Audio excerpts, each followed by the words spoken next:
Guys வணக்கம். இது நம்ம சேனல் தாரஸ் கிச்சன். இன்னைக்கு என்ன ரெசிபி பார்க்க போறோம்னா, சிறுகீரை கடையில் தான் பார்க்க போகிறோம். சிம்பிள் அண்ட் ஈஸி ரெசிபி தான். கீரையெல்லாம் கிள்ளி வச்சிட்டோம்னா போதும், ஒரு 5 நிமிஷத்தில் டக்கு டக்கு டக்குன்னு செஞ்சிடலாம். வாங்க வீடியோக்குள்ளே போகலாம். தம்பி 9 மணிக்கு ஸ்கூலுக்கு அனுப்புனதும் நான் கீரை கிள்ள ஆரம்பிச்சிட்டேன். பாப்பா தனியாக பொக்குன்னு விளையாடிட்டு இருந்தாங்க. கேட்டுக்கிட்டே இருந்தா அண்ணனிங்கன்னு. அப்புறம் இந்த பிளாக்ஸ்லாம் கொடுத்து அடுக்க சொன்னதும் அமைதியாக அவள் வேலையை பார்த்து அடிக்கடிக்கு காட்டிகிட்டு இருந்தா தங்க பிள்ளை. அப்புறம் நான் கீரையெல்லாம் கிள்ளிட்டு இருந்தேன். ரொம்ப ஒரு மாதிரி கஷ்டமாக இருந்துச்சு. பையனை ஸ்கூலுக்கு அனுப்பிட்டு கீரை கிள்ளி முடிச்சிட்டா போதுங்க, டக்கு டக்குன்னு கீரையை ஒரு 2-3 டைம் நல்லா வாஷ் பண்ணி எடுத்துக்கோங்க. கீரை கிள்ளும் போது பார்த்து கிள்ளுங்க. இப்போ வாங்க குழம்பு செய்யலாம். நான் சின்ன வெங்காயமும் பெரிய வெங்காயம் கலந்து எடுத்துக்கிட்டேன்.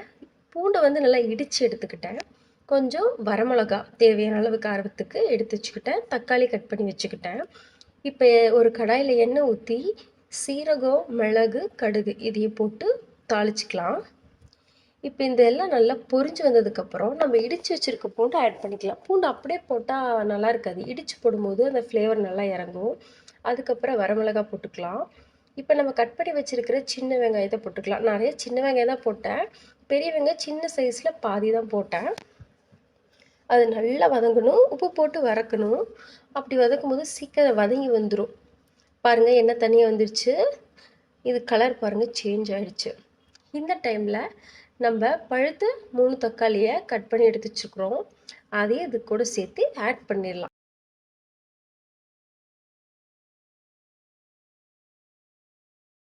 தக்காளி ஆட் பண்ணதும் நல்லா கிளறி விடுங்க. அந்த எண்ணெயில் நல்லா தக்காளி வதங்கணும். தக்காளி நல்லா வதங்குற டைம்லேயே நம்ம உப்பு டேஸ்ட் பண்ணிக்கலாம்.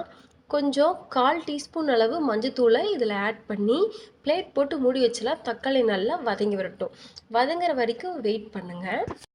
தக்காளி கொஞ்சம் வதங்கினதும் ஒரு 1/2 டீஸ்பூன் அளவு சாம்பார் தூள் சேர்த்துக்கோங்க. நான் சக்தி மசாலா சாம்பார் தூள் தான் போட்டிருக்கேன். இப்போ எண்ணெய் நிறைய பிரிஞ்சு வந்ததுக்கப்புறம் நம்ம இந்த கீரையை அதில் ஆட் பண்ணிக்கலாம். கீரையை போட்டு நல்லா கிளறுங்க. நல்லா வதக்கும்போது அது நல்லா அந்த எண்ணெயில் வதங்கி வந்துடும். இப்போ நம்ம எவ்வளோ போடுறோமோ அவ்வளோவும் இருக்காது, அப்படியே சுருங்கி கம்மியாக தான் வரும். நான் 2 கட்டு போட்டிருக்கேன். இவ்வளோ தான் கிடச்சிருக்கு எனக்கு. அப்புறம் தண்ணி ஊற்றி தட்டு போட்டு மூடியெல்லாம் வேக வைக்க வேணாம், ஓப்பன்லேயே வேக வைங்க. கொஞ்சமாக தண்ணி ஊற்றி நல்லா வேகினதுக்கப்புறம் பருப்பு மாற்று வச்சு நல்லா கடைஞ்சி விடுங்க. சூப்பராக ரெடி ஆயிரும். அவ்வளோ டேஸ்டியாக இருக்குங்க. புளிப்பாக காரமாக, அப்புறம் கீரையோட ஃப்ளேவர், பூண்டோட ஃப்ளேவர் எல்லாம் சேர்த்து சூப்பராக இருக்குங்க. இன்றைக்கி லஞ்சுக்கு நாங்கள் இதுதான் சாப்பிட்டோம். வெள்ளை சாதம், கீரை கடையல், கொஞ்சோண்டு தயிர், சுண்டல் குழம்பு, அப்புறம் ஊறுகாய் வச்சு முட்டை வச்சு சூப்பராக ஹெல்த்தியாக சாப்பிட்டோம்.